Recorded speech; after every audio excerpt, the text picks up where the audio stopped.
हमारे सांसद जी पप्पू यादव जी अभी बहादुरगंज में पधार रहे हैं।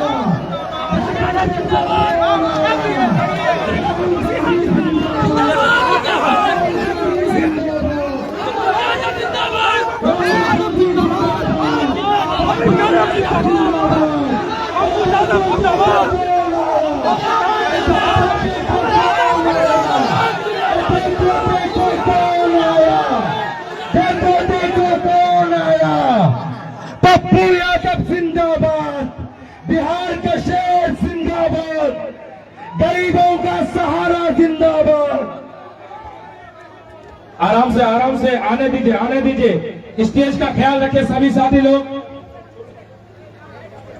और पप्पू यादव जिंदाबाद, एक बार पूरा महफिल बोलिए पप्पू यादव जिंदाबाद, और कांग्रेस पार्टी जिंदाबाद, और राहुल गांधी जिंदाबाद, महागठबंधन जिंदाबाद।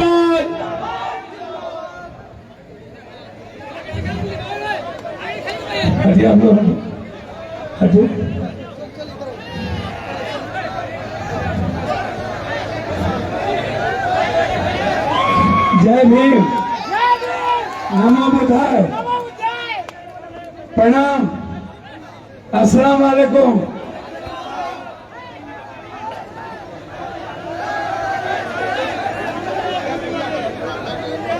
बैठ जाए, खड़े मत रहिए, बैठ जाए भाई बाबू, बैठ जाए। आप सबसे मेरा रिश्ता बहुत ही खून का है। मैं राहुल गांधी जी और प्रियंका गांधी का संदेश लेके आया। मैं तो बेटा हूं, मैं आपका सेवक, आपके लिए हमेशा जीता। आप के लिए पल पल हर दिन मैं आपके लिए सोचता हूं।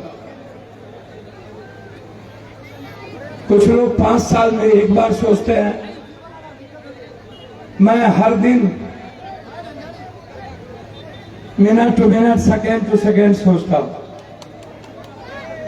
और आपके लिए ही सोचता हूं। भैया बैठ जाइए, आप बैठ जाइए तो कुर्सी पर सब अच्छा नहीं लगे। निहायत शरीफ इंसान जिसको आप लोगों ने दिल के टुकड़ों की तरह पाला, प्रोफेसर मुशर्रफ साहब। भैया बैठ गए।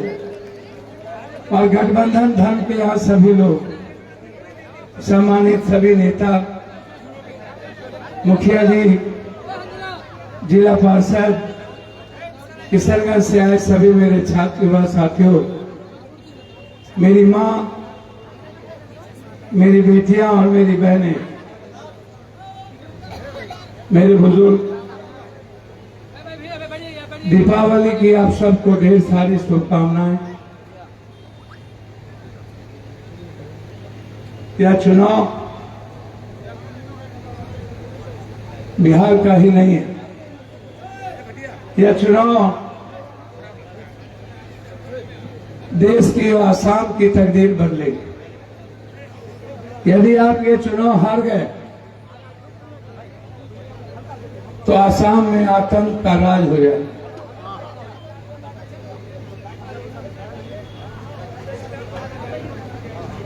कुछ लोगों ने सुपारी ली है, कुछ लोगों का चिंतन और चरित्र और विचार मोदी जी के रास्ते जाता है। ताली नहीं बजाई, सुनिए। जो लोग लंबी लंबी बात करते हैं इस्लाम की, मुसलमानों की, उनसे आप एक बात पूछो,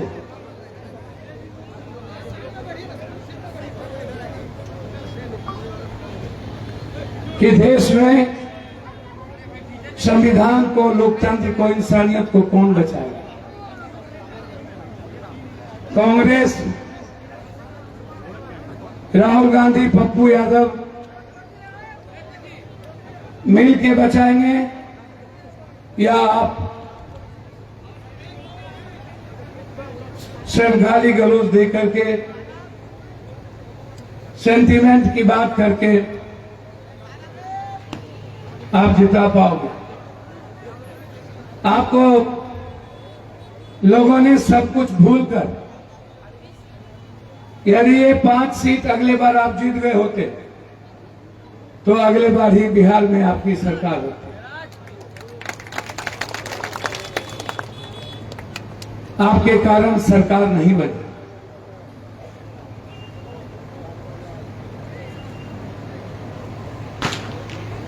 आप लोग याद करें, मैं बहुत छोटी छोटी वाक्य आपको बताता हूं, छोटी जरूरत की चीज हो या छोटे मुद्दों की बात, पैन कार्ड का सवाल हो या आधार कार्ड का, राशन कार्ड का सवाल हो या डॉक्टरी का, मेडिकल का सवाल हो या स्कूल का या मदरसे का, अस्पताल का सवाल हो या बाढ़ का, कोई एक वाक्य में 10 साल में वो इंसान,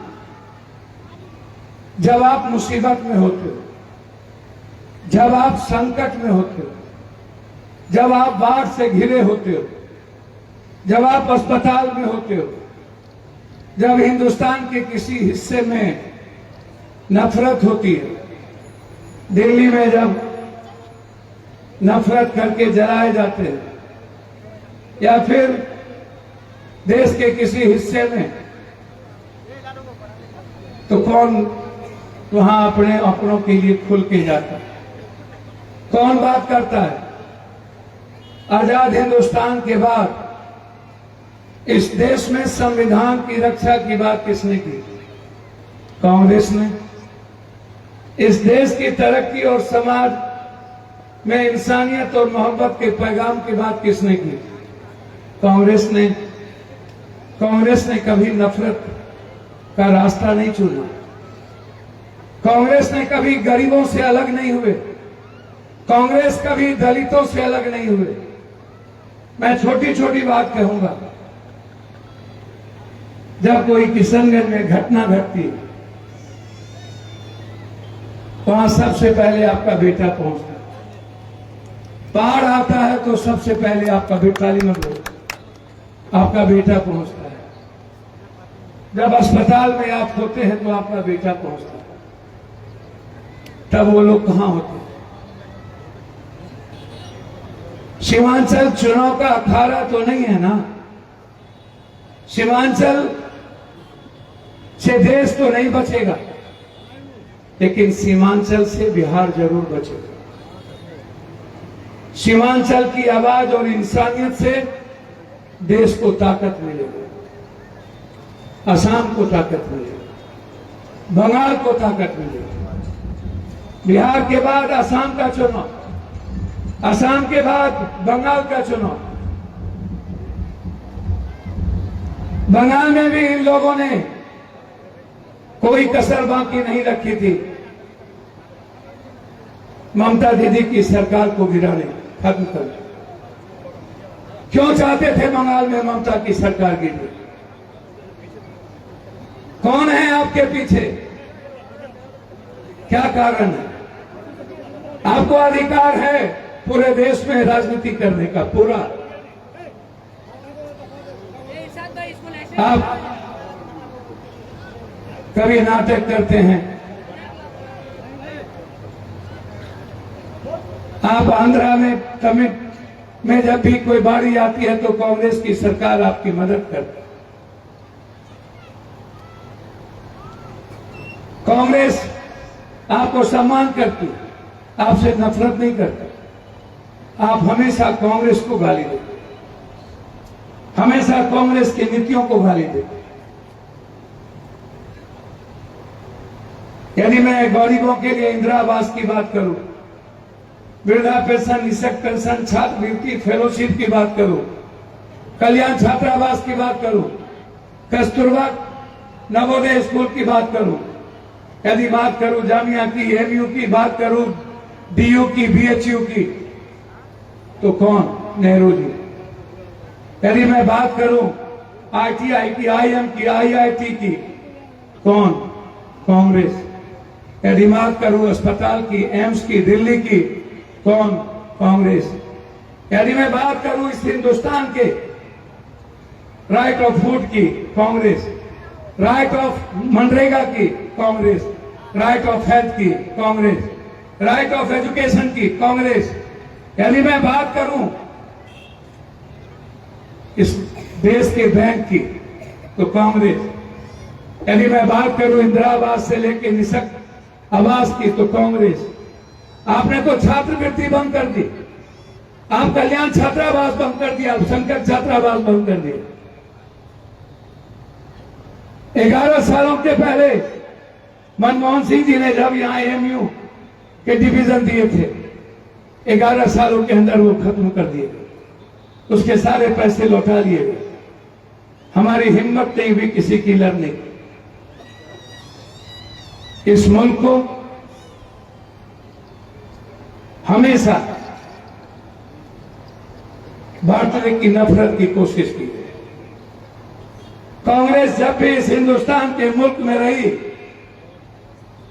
मैं सच कहता हूं, यदि मुझे मुसलमानों से मोहब्बत ना होता और मेरी जिंदगी में मुसलमान और गरीबों की आहट ना होती, आपसे रिश्ते ना होते, तो 59 सालों में जितना अपमान, जितनी लाठियां, जितनी बेइज्जती मेरी हुई है, मैं कब का छोड़ दिया हूं।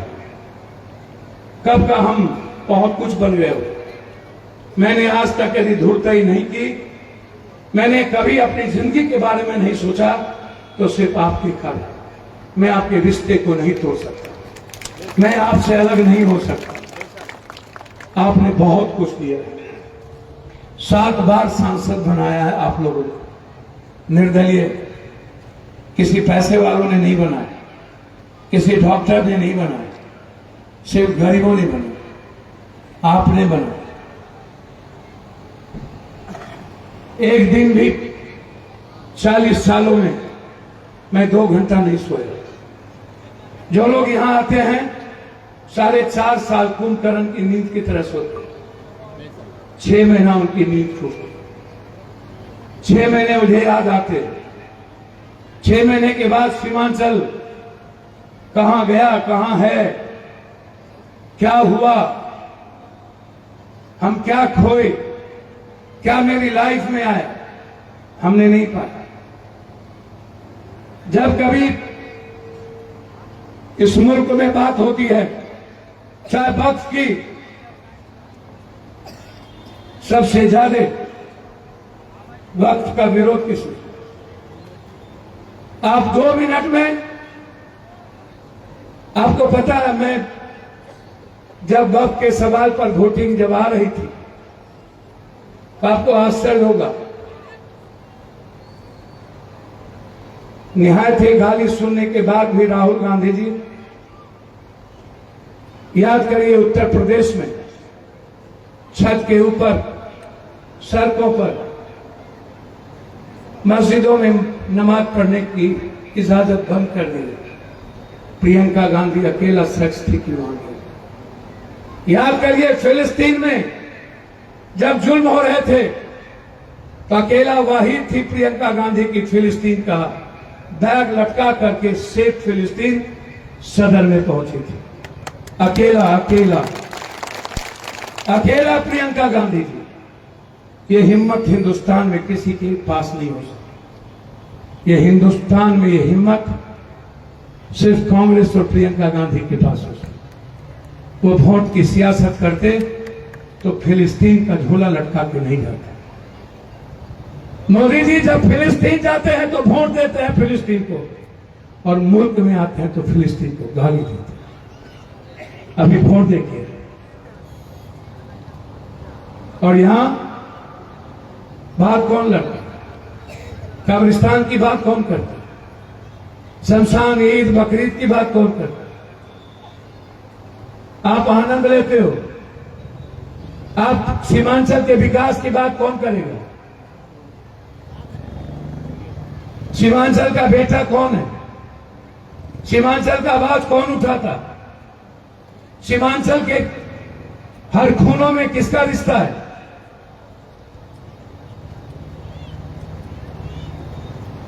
और इस मुल्क की रक्षा सीमांचल करे। जो लोग नहीं जानते हैं वो लोग जान लें। मैं आज आपको बता रहा हूं, हर मुद्दों पर आप उठा करके देखिए। 11 सालों के अंदर मोदी जी पहली बार जुमलाबाजी में चली गई। नोटबंदी क्यों किया? कि मुसलमान का पैसा बैंक में नहीं होता है, सूद ब्याज नहीं खाता है। नोटबंदी करो, मुसलमान का पैसा गायब हो जाएगा।